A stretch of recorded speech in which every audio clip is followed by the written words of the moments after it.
Assalamualaikum warahmatullahi wabarakatuh. Selamat datang di channel Rizky Mixer.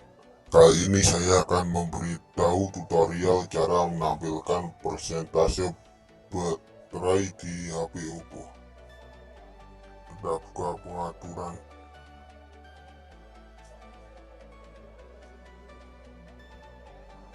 Ini pemberitahuan dan bilas status.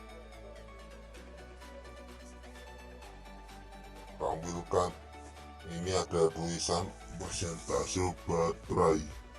Aktifkan yang ini. Kita ketuk. Nah, ini ada ini. Sekian dari saya. Wassalamualaikum warahmatullahi wabarakatuh.